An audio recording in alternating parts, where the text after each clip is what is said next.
Hi, this is Taves, and This is Thomas Sawyer. we're gathered with a few mutual acquaintances for the holiday season. To my right is Thomas's fiance, Sarah, who you will not be hearing on this podcast. And to Thomas's left is a ape by the name of Jonathan. Excuse me. And that's his only line. So, that's it. It's been a while since we've done a podcast, and I've done several without you, as you know. Yep. What have you been up to recently? Well, I just got back from school. Uh-huh. We got one more semester left. It's been a few days, and Sarah came up to visit, and we went out to dinner with my family down in Midford, and it was a really nice time to celebrate my mom's birthday. And yeah, so just beginning to relax for the Christmas break. So when you say a little bit left, like one semester left in school, you mean what is it, graduate school that you're in now? Yep. Okay. And then you're going to, what, another graduate school. Yeah. So I know how to punish myself, right? Yeah, you're glutton for punishment. I learned my lesson after 1 year of college. So is she, apparently, as she indicates by pointing. Either that or she meant the fact that you're married, or I'm not sure. It is down the road. We got engaged about 3 months ago down in Key West, so. Didn't want to go to Key Largo, huh? What's in Key Largo? That's so nice, huh? Key Largo? Yeah. Humphrey Bogart, Lauren Bacall, Lionel Barrymore. Oh, very nice. Yeah, it was a 1940s movie. I'll say it was like 47, 48. Yeah. Anyway, that's neither here nor there.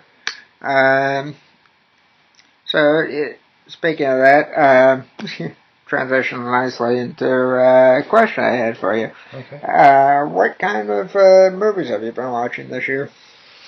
Well, actually, I just recently saw The Hobbit. So did I. Yeah, it was quite good. Yep. Applause to Peter Jackson on that one. Despite a lot of criticism he's been getting, I thought it was a very thorough movie and tied it in with Lord of the Rings very well. Yeah.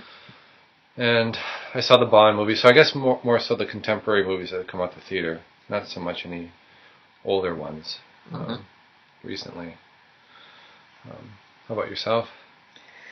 Mixed. Yeah. Mixed. I watched finally the entire Saint movies from the 30s through the 40s. Just watched the latest one of those today. I got another one tomorrow. And I just saw one called Holiday Affair that you may like. It's Robert Mitchum and Janet Leigh. Little holiday romance story. So, Nice. kind of nice. Agreeable fluff, as it were. Let's see, what else have I been watching? A lot of the stuff in theaters. The Hobbit, Skyfall, Twilight Saga, Breaking Dawn Part 2,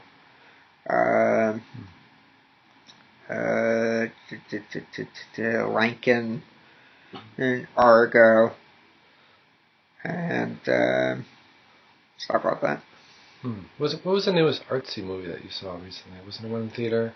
Silver Lining. Silver Lining, yep, Playbook. Yeah, Silver Lining. You like that one a lot, you said? Yeah, it's arguably the best movie of the year. Oh. It's based on a book, which I'm getting for Christmas. Which one's that? Silver Linings Playbook. Oh, same title. Yeah. Very good. Yeah. Clearly not so obvious to me. No. No, clearly Not many things are, though. So. Yeah, that's true. That's true. I mean, hell, your girlfriend was only, telling you that you wanted a ring since day one. How could you possibly have not got onto that one? Raise the roof, she says. I'm getting a bunch of looks right now. I'll just have like another she'll drink. Assassinate us later.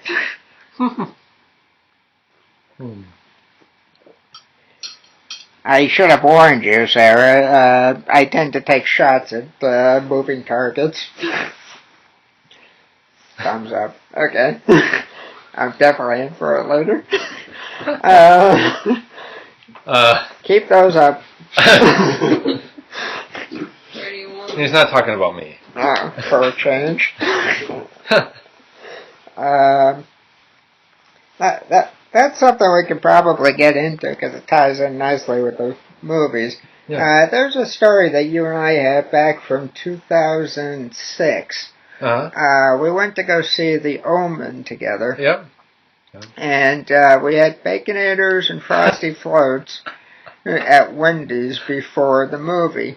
Now, this was when they were first rolling out the Baconators. Right. So that was kind of fun until we got to the movie theater. When we got into the movie theater, here we got the tickets and stuff, sat down. We had maybe about 30 or 40 minutes to kill before the actual movie started. Yep. So we were sitting around talking, and then these, 2 or 3 very pretty women came in and sat up behind us. Yep. And we were sitting there, and all of a sudden you hear this rumble from the seat next to me. Wasn't me, but there was a rumble from the seat next to me. And then very quietly you see the girls walking out holding their noses. So that was a private screening that day. I'm surprised you didn't move out of the way. Yeah, well, I had a cold at the time. But good Lord. The only thing worse than that was Nick Bernasconi with his I remember stuff. Yeah. That stayed in the room for weeks. Almost became permanent. Yeah. Yeah, you could peel paint with that. At least I'm not that bad. No. And I've never had a Frosty Float since then, so. Yeah, I can't imagine why. Yeah. Do they still have them? Huh? Do they still have them? Yeah, they do. Oh. Yeah. For those who don't know, my dad works for Wendy's, and I won't divulge what he does for Wendy's to secure his privacy, but he does work for Wendy's. He's not very high up on the food chain either, so nobody get any ideas about asking me for gift cards. Anyway, yeah, well, man again, says Jonathan. So, anyway, that transitions into something in and of itself. Well, I guess let me finish asking you. Sure. So you've got a little bit left in school, and Yep. you're planning on going to another graduate school, and during the time that you're in that graduate school, you're going to say, I do? Yep, after a semester. Or actually maybe a full year by then. So it'd be 2014 is what we're aiming for in the summer. So I should be a good 7 months into the program. Very excited. Well, you just survived the end of the calendar system, so... I know, we all did, right? Yeah, well, I'm not too sure about me, but I know I know that you did. So that should be fun. And then how much longer after that are we looking to hear the pitter-patter of little feet? Oh, probably not for 4 or 5 years. So I should be out of the program by then. out of the service. Yeah. Okay. Right on. And how many little monsters, kids, are you thinking about having? I start with 2. See how that goes. I say. One of each? Boy and girl, you mean? Yeah. Yeah. That'd be ideal. No. You dog and chipmunk. What do you think I mean?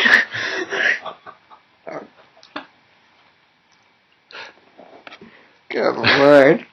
One of each, boy or girl. Dang.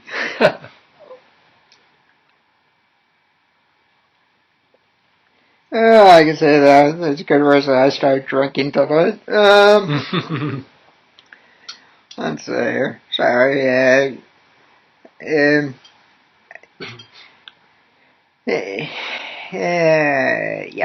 What have you been up to, Nathan? Yeah, me.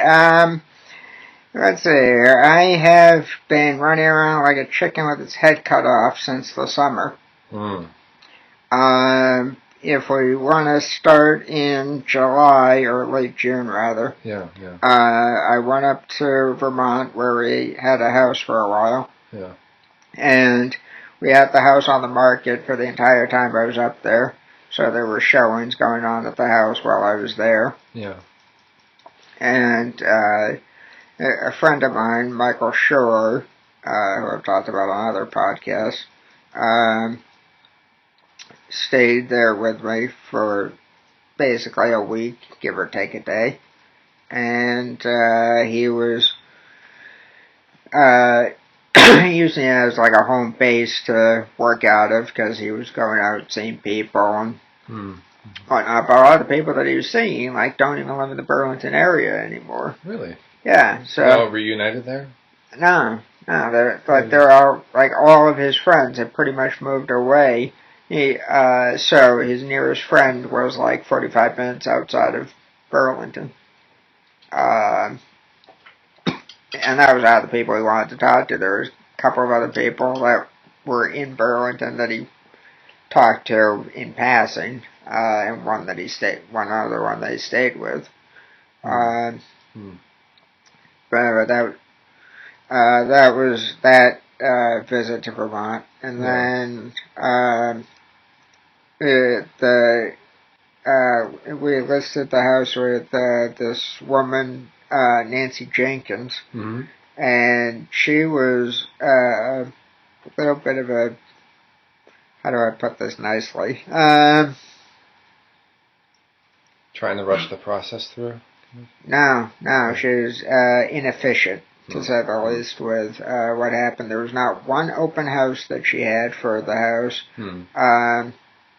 They weren't showing it to people as an upsell from an apartment in the area or anything. That's surprising.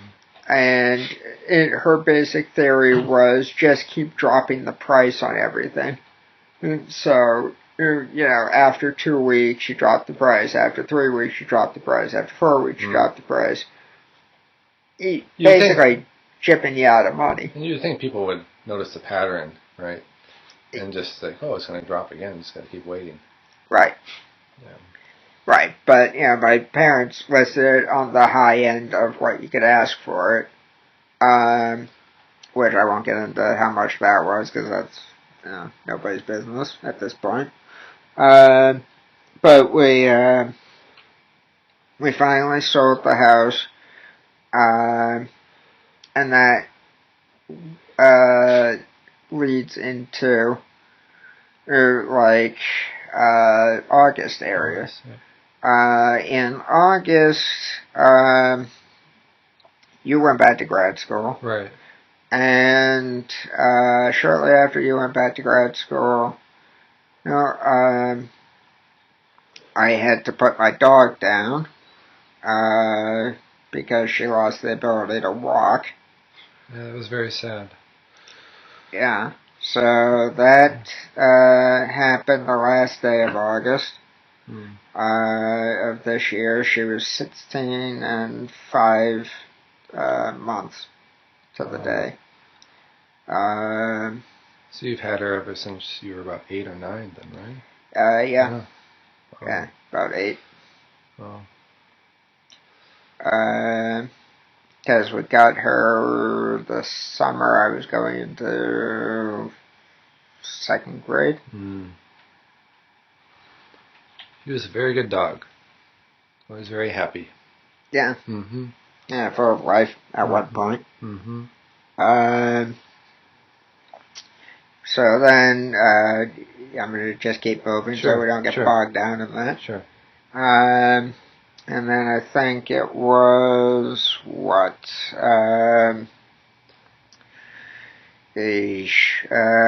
September I turned 25. My dad turned 59.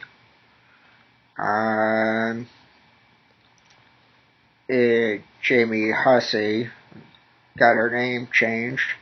So now it's Jamie Semensky. Can you imagine, though, having a last name like Hussey? How many bad jokes there must have been? Yeah, well, part of the reason for the name change? No, she hated her dad, so that's why she changed her name. She didn't want to be associated with him. Wow. Which I just thought it was kind of funny that she would, change it from Hussey, because Hussey is such a rare name that it would kind of stand out in a phone book. But, whatever. She had her reasons, and that's that. Let's see here. Then that brings us to October. We finally sold the house. It was a couple of months of on again, off again. And then we finally got a deal with the house. So then basically the entire month of October was going back and forth from Vermont every weekend, moving shit out of the house back to Massachusetts. And while that was going on, we were having a room built on the back of our house here in Southborough. So that that complicated issues. How many trips did you have to make? 6 or 8. Wow. It's a lot of driving. It's about 3.5, 4 hours each way. Yeah. Wow. Yeah, it was 4.5 hours each way with traffic during that time. Yeah. Because all the kids were going back to school in September when we started the stuff, and then all the way through October. So then we, what did we do? We did the closing in late October, and then November came around, and last year I saw Don Rickles out in Las Vegas, and that was great because he's, now 86, but at the time he was 85, and he was sharp as a tack. Does he do improv shows? Comedy? Yeah, he's never written anything down, so. Wow. But he still got it, and that was great fun to see him. And then we went and did Jerry Lewis this year. Yeah. And not the same experience. No, not at all. I'll say this, the show was produced by Jimmy Osmond, who's Donnie and Marie Osmond's older brother. He's 59. And he opened the show for Lewis, and there was a jib with a camera on it on the stage that nearly hit Lewis during the show, which I absolutely laughed at. And Lewis knocked over his own microphone. Like, goes, did I do that? He was the only one on stage, right? Yeah, well, him and the band. The band wasn't near the microphone. Yeah. So he did a pretty good show with the singing and talking and stuff. And it just took a nosedive during the Q&A. Yeah. Yeah, it was Lewis talking to the audience, and that's just a mistake to do. Number one, he's lying through his teeth about some of the stuff that he says, like, oh, I talked to Dean Martin every day from the time that he appeared on my telethon and through the end of his life. No, you didn't. In his own books, he says, I still haven't talked to Dean to this day. Oh my goodness.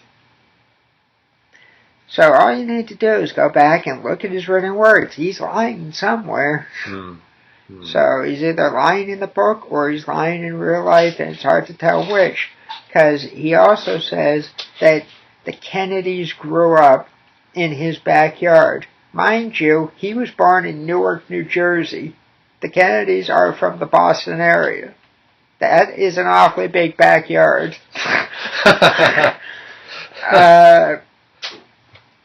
So aside from being historically inaccurate, and far from metaphor, it would seem, right? Yeah, yeah. He. That's really strange. Aren't his Q&As, like, in the past, haven't they been, like, you know, kind of like the prime time for his shows, like for interactive? Well, no, because Lewis never really did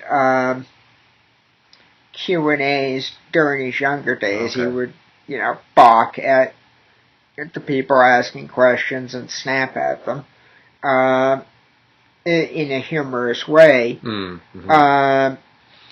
But this time, he just gets worse with age. And there's stories about him that I'm not going to perpetuate too far from my own experiences, but there was a story I read in this The History of Vegas and the Mob book. Mm-hmm.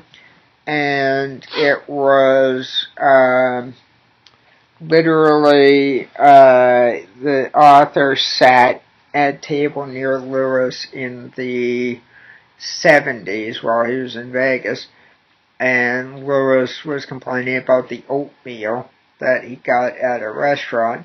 He was saying, this effing dumb broad brought me over this thing. She doesn't know what she's doing. I asked for butter on the oatmeal. Dumb chick brought me marmalade or some shit. Yeah. Just going off the rails at her. And I've seen him go off on a few people online. And as part of a documentary, Method to the Madness of Jerry Lewis, which is going to be released on DVD in February of this coming year, 2013. So you'll be picking that one up. Yeah. Because it's stark contrast to what happened when I was there.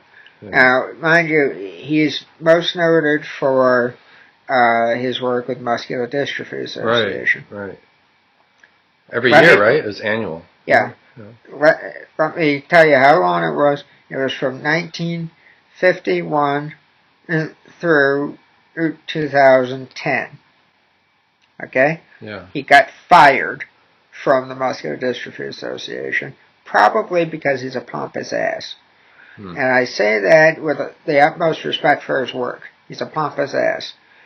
And to prove my point, Q&A, a woman gets up and says to him, Mr. Lewis, you inspired me to work with kids with muscular dystrophy. And she literally broke down crying and thanking him for all the work they did for people with muscular dystrophy. Yeah. He goes, yeah, whatever.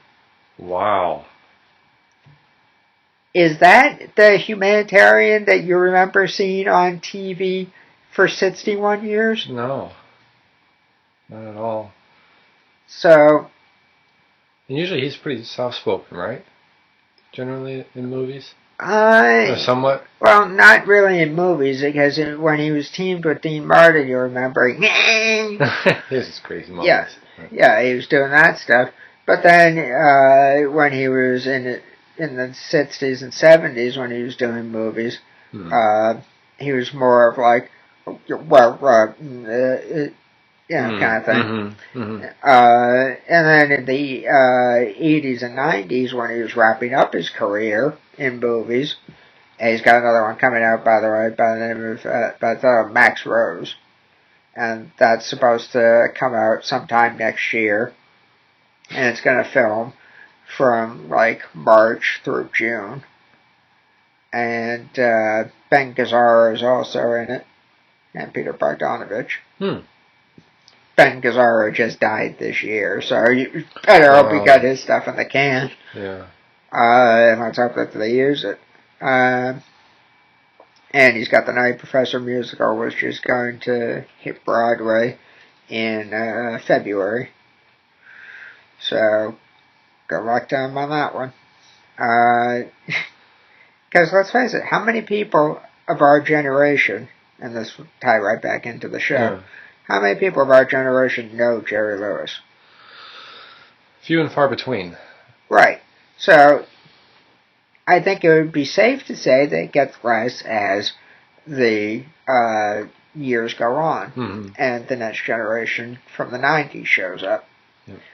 So, anyway, back to the show. When I saw him in the show, I told you this before, but I'll say it for the listening audience, that I had brought in a picture with me that I wanted to get autographed, and it's a nice picture of Lewis from the 70s. He's pointing his finger off at the camera and smiling, and leaning on, I think it's either a table or a briefcase, I forget which, but it's one of those. I think it was a table. So he's on the stage, and I get up the courage to go up to the microphone.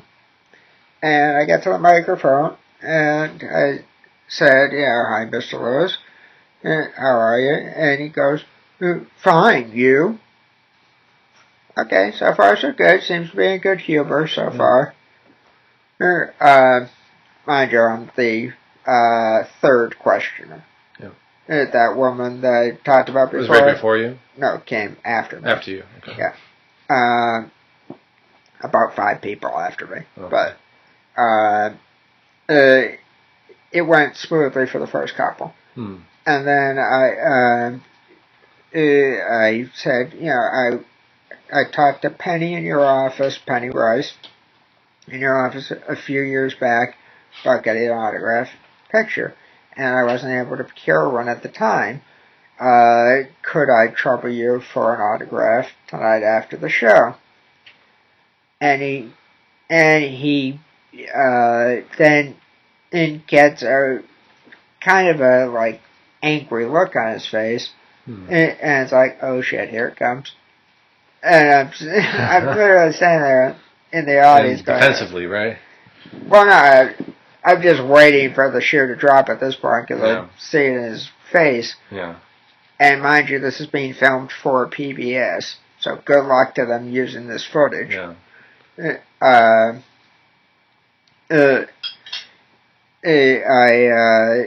was saying there. He says, how about you come backstage? We'll have a glass of wine, talk for 3 or 4 hours while there's a few thousand people waiting for me. Go sit down, you putz. Wow. That's unbelievable. Yeah, so it's always nice to be called a putz by one's idol.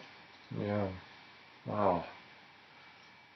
Now, mind you, people will go, well, he was joking, and, okay, that's what they tried to tell me afterwards. But there's a certain tone to it that makes it not a joke anymore, and that was very evident in the footage. Yeah. So I'm quite positive that PBS and Osmond Entertainment will not be using that footage on the Blu-ray, DVD, or in the special. Yeah.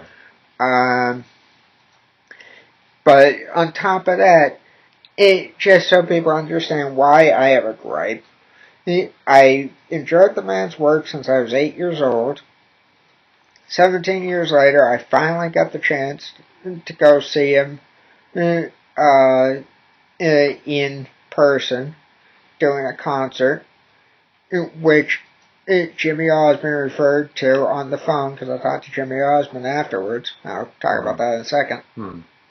As one of his last great shows. Yeah. Now, I traveled from Massachusetts to Las Vegas, Nevada. That's a few thousand miles. Yep. And quite a few $1,000s to do that. Yeah. We went for the sole purpose of St. Louis, and we spent a lot of money to get there, buy the tickets and everything. And all I wanted to do was get an autograph, and the guy jumps down my throat. Makes fun of the way I talk, which is the part that I omitted from the story, because it's a lot easier just to say. Yeah. He made fun of the way I talk, which is what he did. He went da-da-da-da-da-da-da versus da-da-da-da-da-da. Wow. So it's a lot easier just to say that than say, where exactly that falls in. But it was that, then it was the wine comment, and sit down, you putz. So he made fun of the way I talk, and then calls me a putz after mocking me. That, I'm not gonna lie, that stings. Yeah. But,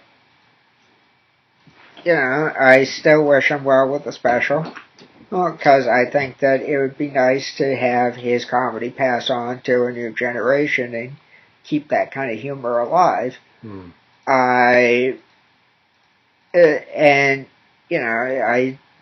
I said, I talked to Jimmy Osmond. Now, Jimmy Osmond was nice and gracious and stuff, but he was trying to give me a snow job. He was trying to tell me that Lewis has Don Rickles' sense of humor, and has for many years. So he was trying to justify his comment, pass it off as some kind of comedy. Yeah. Like everybody else. It was an excuse. Yeah. Which, if you've ever seen Jerry Lewis's work in any way, shape, or form, he has never had a Don Rickles sense of humor.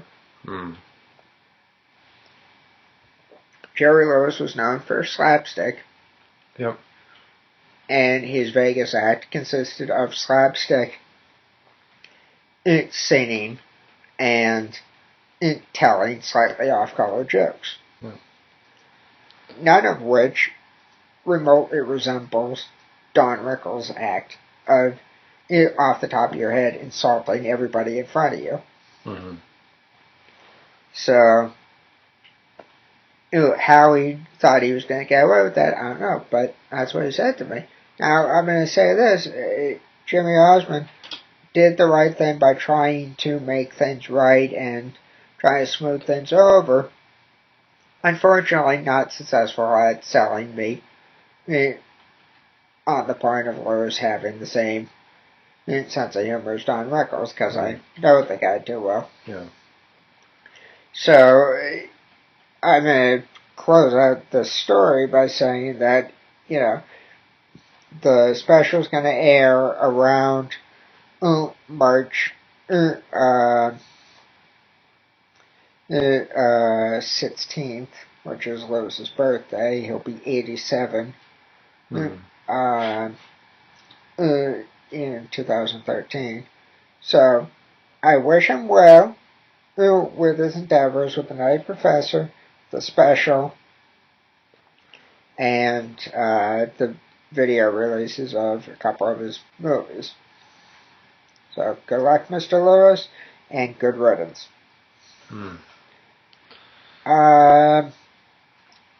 I'd say, where do we want to go from here? Because from there, it's kind of spotty. Too many stories, huh? Yeah.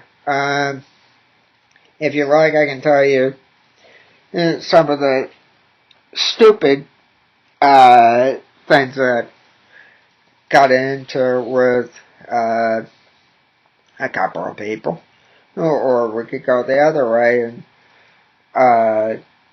and talk about some of the other pieces of work I've been doing this year. So take your pick as to which path you want to go on. Oh, the lighter sounds good. What have you been working on? Okay. I have been working on and off on a screenplay that a producer was kind enough to take a look at and tell me what I needed to change about it and stuff. So I've been slowly revising that and getting all the kinks out of the file and stuff. So that's slowly happening. At the same time as that's going on, I've been writing a book, basically anecdotes from my life and some critical essay work connected to stuff. And that's about 78 pages right now. Wow. So with any luck, it will probably be 100 by mid-year next year. Wow, it's fantastic. Yeah, so I'm figuring that about 100 pages is about what it would take to tell the story and sell it. I don't think I need another 20 pages on top of that to say everything else I need to, but we'll see. So anyway, there's that stuff. And I've been doing podcasts. And let's see, we're not seeing a lot of movies. And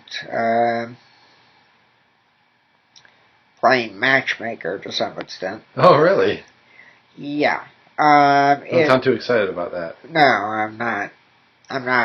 Unlike you, I don't take pride in trying to match people up. Now, for those who are listening, this is kind of funny because Thomas, check me if I'm wrong on this. Sure. Somebody at your hairstylist place. Yep. It wants you to set her up with a nice, clean, respectable guy. Yep. And this was because of the success that you had with one, getting your fiance to be engaged to you, and two, setting up your cousin with one of your friends from grad school. Yeah. So I have that story correct. Yep. Okay. Yep. Good. Just wanted to make sure. Yep. So, unlike you, I am not in high demand for that kind of work. And when it comes to me, I always have to say this to people. I don't know why, but when you're turning to me for help, you've got problems. Oh. Well, it's true. Think about it. How many girlfriends have I had? 0? Right. Now, how many girls have I successfully talked to in my life? You're probably looking at... Yeah. Were they all mentally stable? Some more than others. Yeah. Especially, here's one that I had a weird interaction with the other day. Oh. I was going into therapy. Yep. Which I've been in for years, and you can credit my parents for that. They know it, so... Anyway, I was going into therapy, and the office lobby that is there at the base of the building, there were toys stacked up in packages that were wrapped. So present. Yeah. Yeah, all around the entrance to the building. Yeah. And I'm like, that's kind of weird. Are they for me? No. No, the stuff that I look for is not Nutella labeled,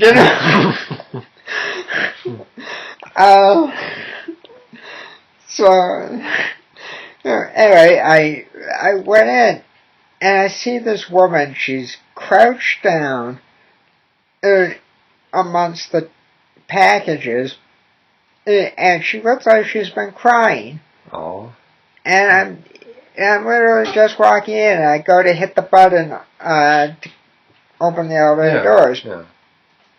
And so I step back, and step over the presence to make sure I'm not stepping on anything and give enough room to whoever needs to come out of the elevator. Yeah. Just in case. Hmm. And the woman goes, "Some lucky kids, huh?" I said, "What?" Because I didn't quite catch it. And she goes, I said, "Some lucky kids."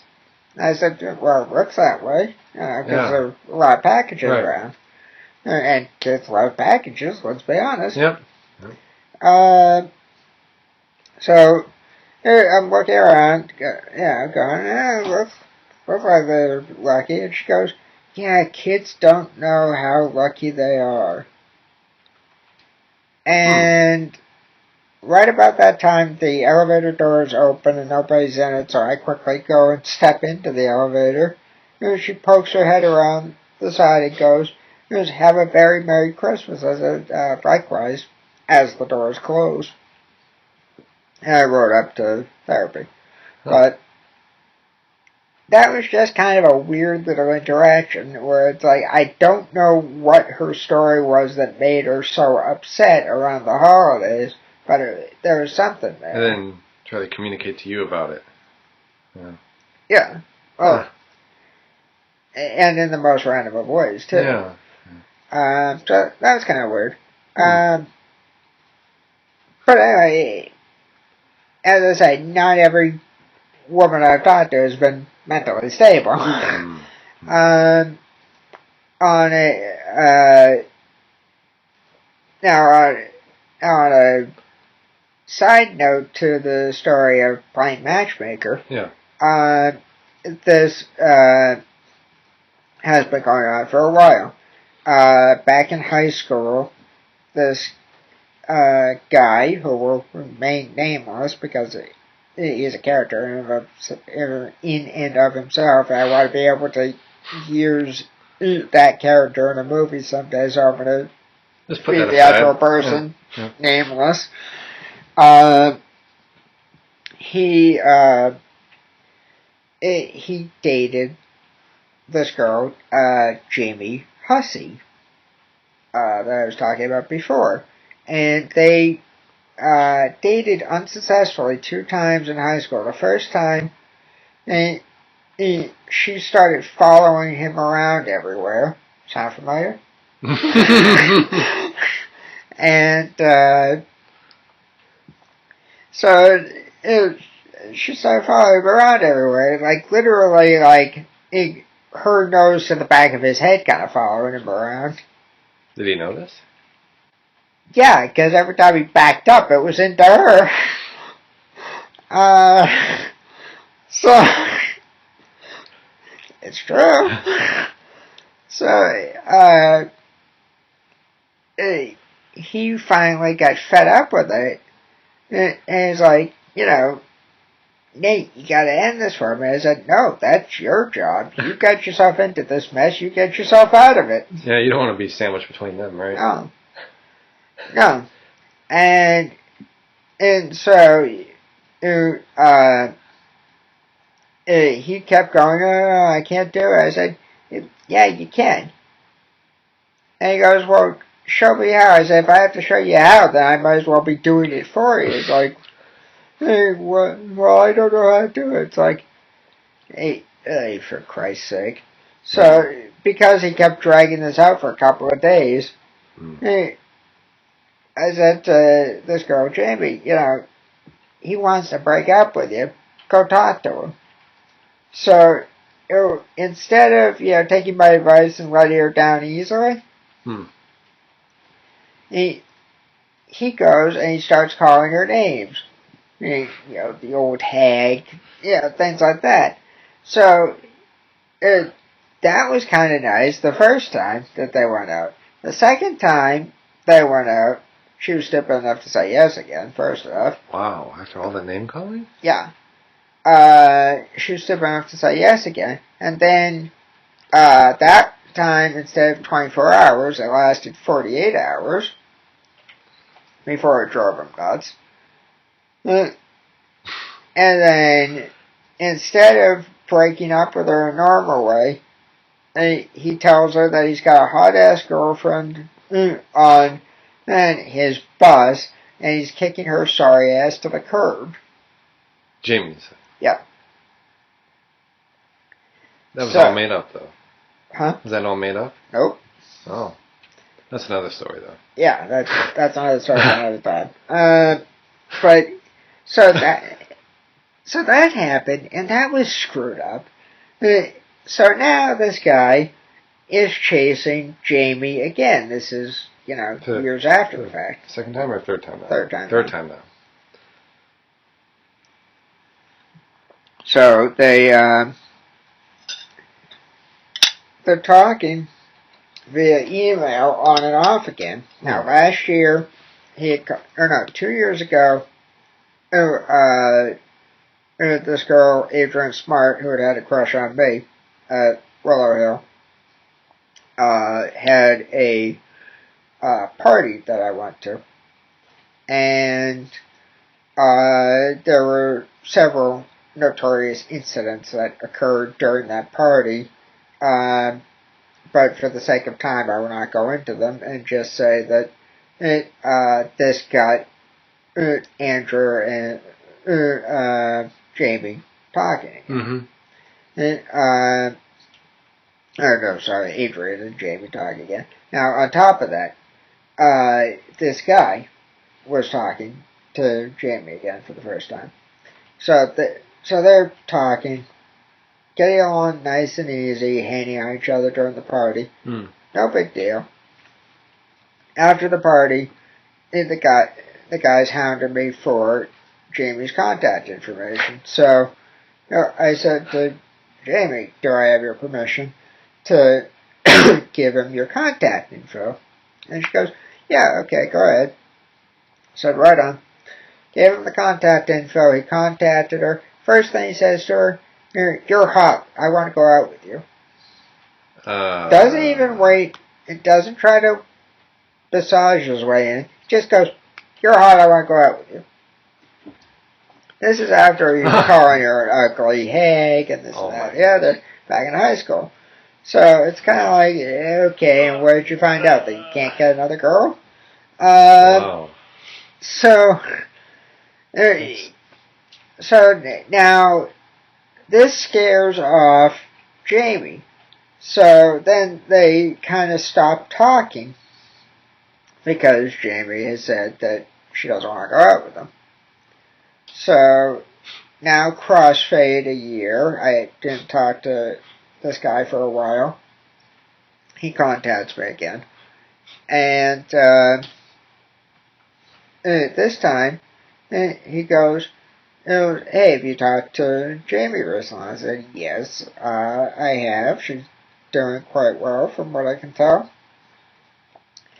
And he goes, is she still single? I said, yeah. As far as I know. And he goes, how is a hot-ass girl like that still single? I said, lack of social life, that's how. Because all she does is go to work, come home, and hang out with her mother and her grandparents and her sister. So, no social life to speak of. So, it kind of follows that she would still be single. Now, mind you, this guy's not what I would call a whiz kid. Because he tries to say to me, oh, well, would you mind asking her out for me? I said, yes, I would mind asking her out for you. It didn't work out the last time I did that. Now it's up to you. Yep. That's between you and her. Yep. And he goes, oh, okay, well then can you email her and put in good words for me? As a prelude? Yeah. And it's like, no, I'm not doing that. Because that's getting you involved. Right. Which is what you don't want. Right. I said, I'm not doing that. No, That's between you and her. Good luck. Yeah. So, he sends her an intro email. And I said, okay, well, let me know what she says. Good luck. Talk to you later. I then contacted her and was talking to her about a different set of topics. Mm. And then he contacts me again, goes, oh, I haven't heard from her yet. Did you email her?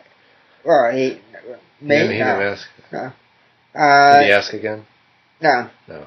He goes, I haven't heard from her. I said, No. well, no, you gotta give her a little bit of time because it takes her a few days to respond to these things. Right. Yeah, it's not gonna be as soon as you send something, you get something back. Right. Yeah, it's not like a phone letter from a celebrity. Hmm. So we talked for a little bit. That's that.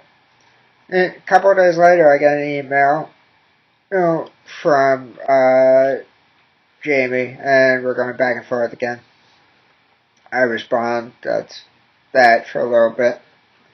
And then I talked to this guy again, and he says, yeah, I just asked her out. I said, okay, right on. And, well, let me know what she says when you hear back from her. Crossfade. I get an email from her the day after that saying,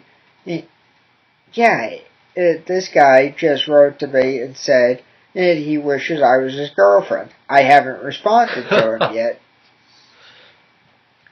So now it's like, oh joy, now I've got this piece of info. So I wrote back to her and I said, well, originally he wanted me to ask you out for him. And I told him that's not what I was going to do. That's between you and him. Yep. And that I have no sway in the issue. Mm-hmm. Am I right about that? Yeah, regards to Taves. Yeah. And then, what was it, like a day or two later, he contacts me and says, how'd this go? He said,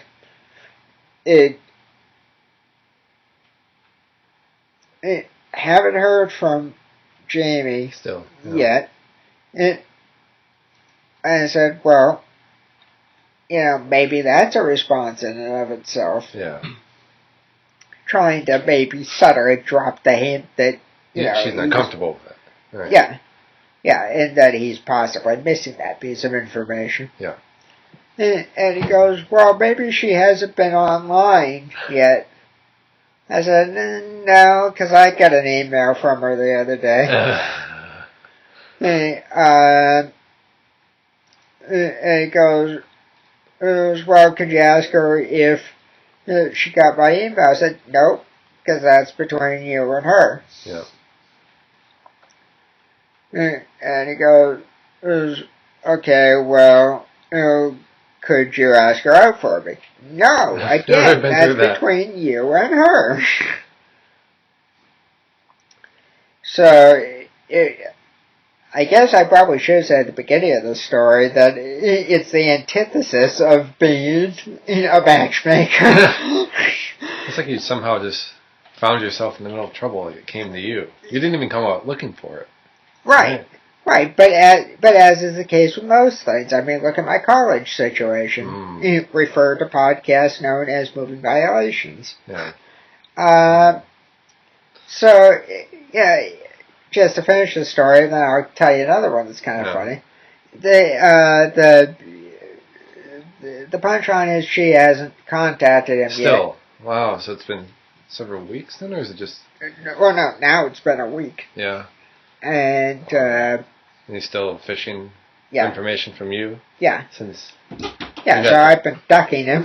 You got that email that he knows about, but he doesn't know the content of it, right? Right.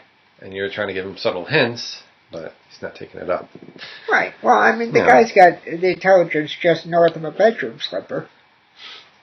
Yeah.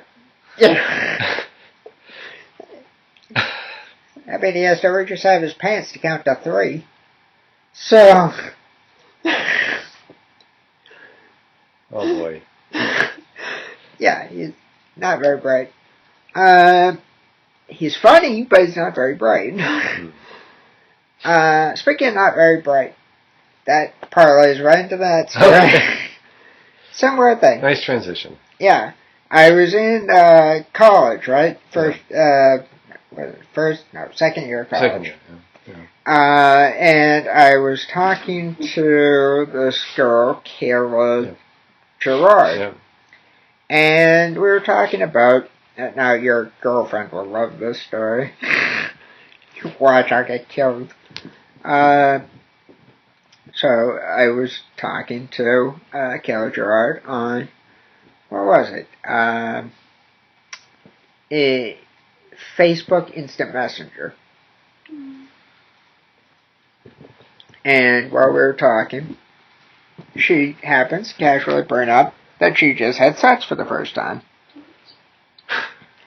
And I said, well,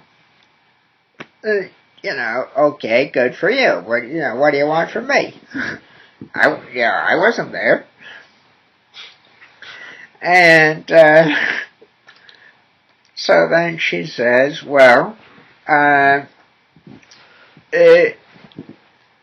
think I might be pregnant. And I said, okay, how long has it been since you had sex? And she said, oh, well, it's been about a week.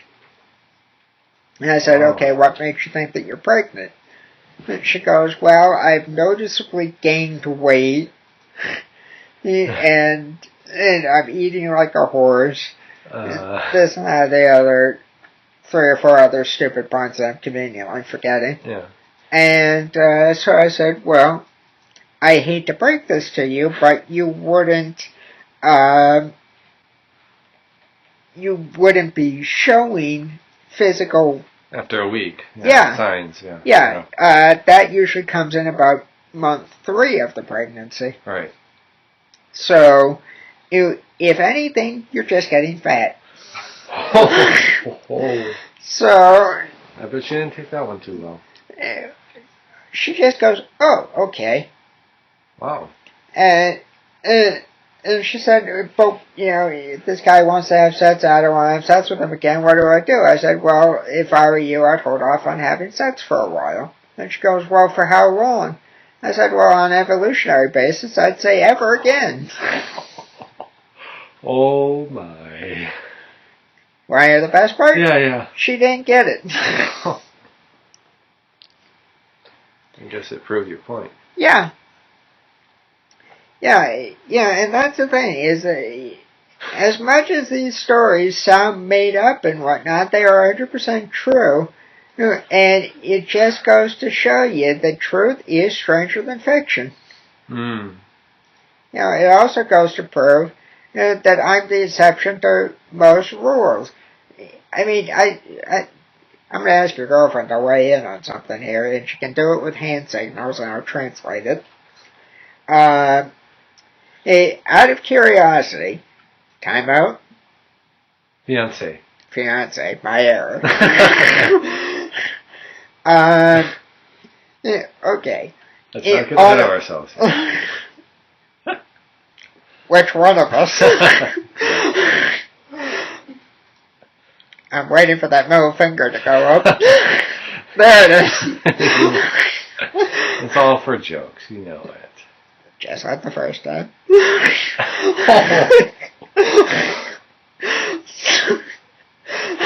Oh my. Can't translate those ones. No! With appropriateness. Well, you can. It's pretty much go play in traffic, but...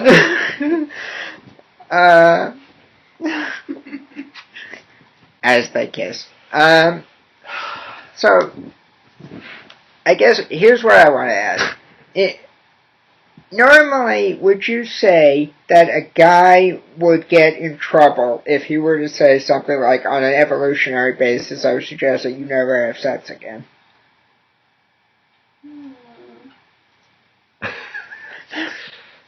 Maybe. Depends. I thought that's what you wear when you're old. Symbols. Uh, so, I probably should get a pair ever since the movie theater. yeah. I haven't learned my lesson yet. Yeah, you wear them for your wedding night. Yeah, jeez. Bad idea. I would say that's an excellent idea. The only thing that you have to worry about is you smelling like Depends afterwards. Well, that depends too. Yeah. As we digress into bad jokes.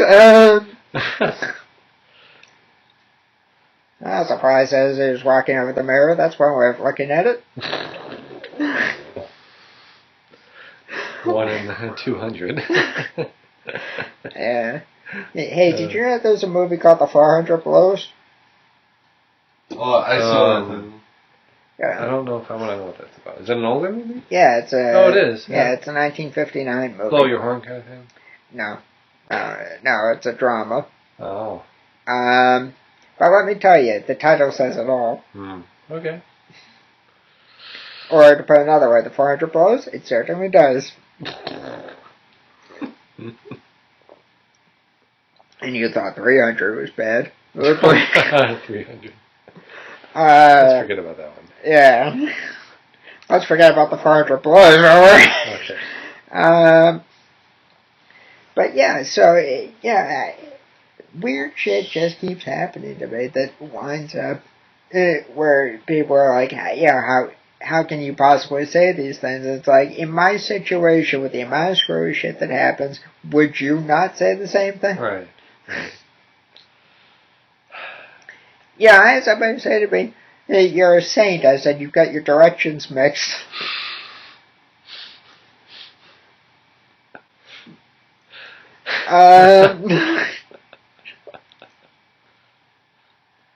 Did they appreciate the humor? Yeah, they did. That's good. Yeah. That's good. By the way, if God sneezes, what do you say? God bless you. I guess Bless yourself is what you suggested? Right.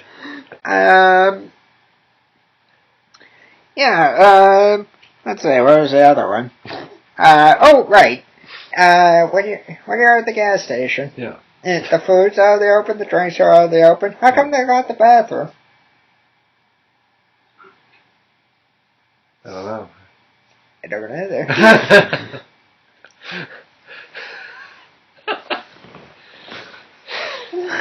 They might be cleaner.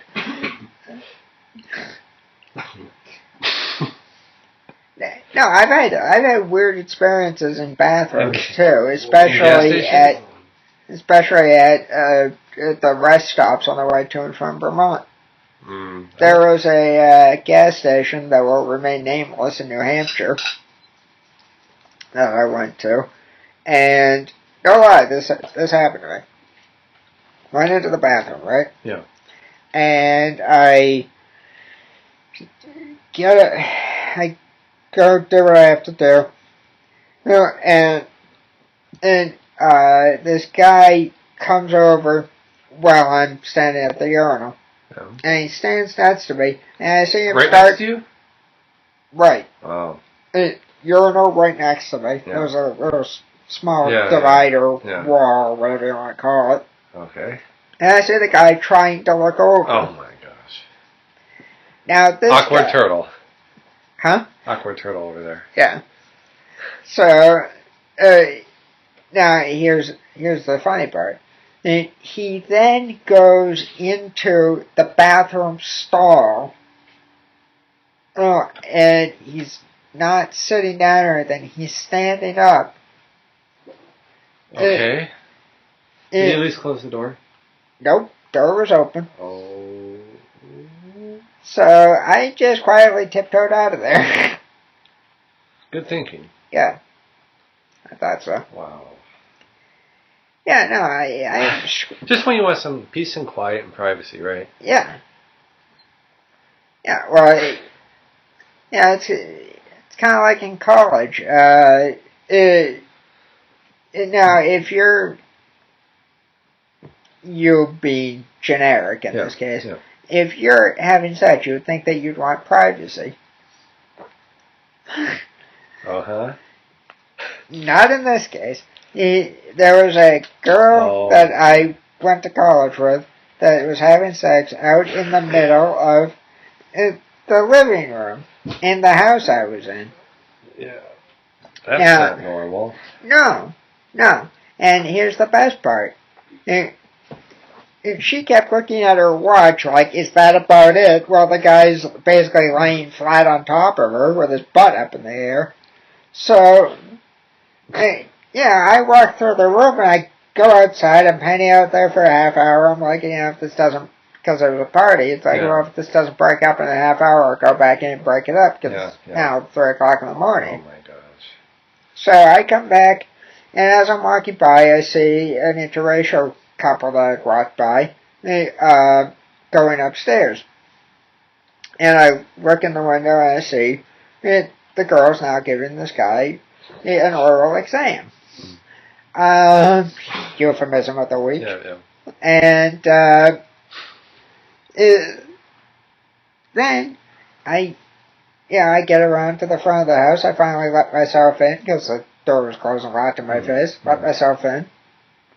And I come in and I see the girl who's giving the guy a hand job. And as I'm coming into the room, she spots me. She goes, "Oh, hey, how's it going?" I said, "Fine, I'd shake hands with her, but I see you're busy."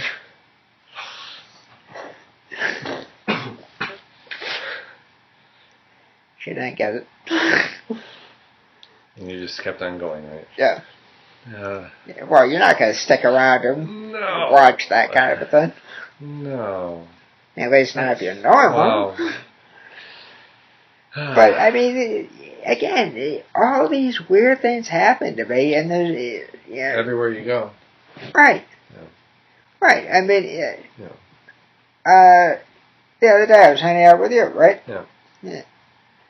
We're watching the movie Ted. Yep. This is going to be the last story of the night, too, on this podcast. We're watching Ted. Yep. We see the teddy bear going at it with the girl in the back room of the store. Spoilers. Yeah. And you turn to me and you go, I guess this movie requires a bit of suspension of disbelief. Yeah.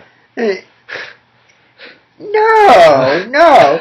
A bear magically comes to life at Christmas time, based on little kids' wish every year, and then goes and humps a girl in the back of a store. Here's your sign. I guess the way I said it kind of seems to be that I'm struggling with the whole idea, whether or not it could be true from the beginning. And it took that scene to make me realize that it was pretty fantastical. Yeah, well, the fact that the whole premise is a magical wish at Christmas brings a bear to life might be a good indicator that it's a fiction film. That one's all right.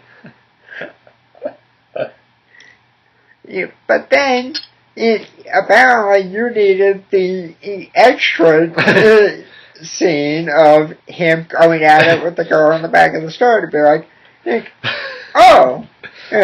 I guess this is a fantasy film. Here's your sign. I have several here's your sign things that have happened to me. Your dad has one too. I was talking to him about the Men in Black 3 trailer. My mom had seen it. Looks at my dad after the trailer's done. And you see Tommy Lee Jones like 7 times in the trailer. She turns to my dad and goes, "How come Tommy Lee Jones isn't back for this one?" Typically, stars don't appear in trailers for movies that they're not in. Here's your sign, Mom. I told that to your dad. Your dad, who had just seen the movie, turns to me and goes, "So what's the answer? Was he in the movie?" Here's your sign. So, as I say, I'm just surrounded by this stuff. You should say, "Here's everybody's sign." Yeah. Yeah, well, no. This is actually the stuff that makes me want to say the Christopher Lloyd line from the Dream Team. Will somebody please take me back to my room? And with that, my name's Taves. And Thomas Sawyer. And thanks for listening.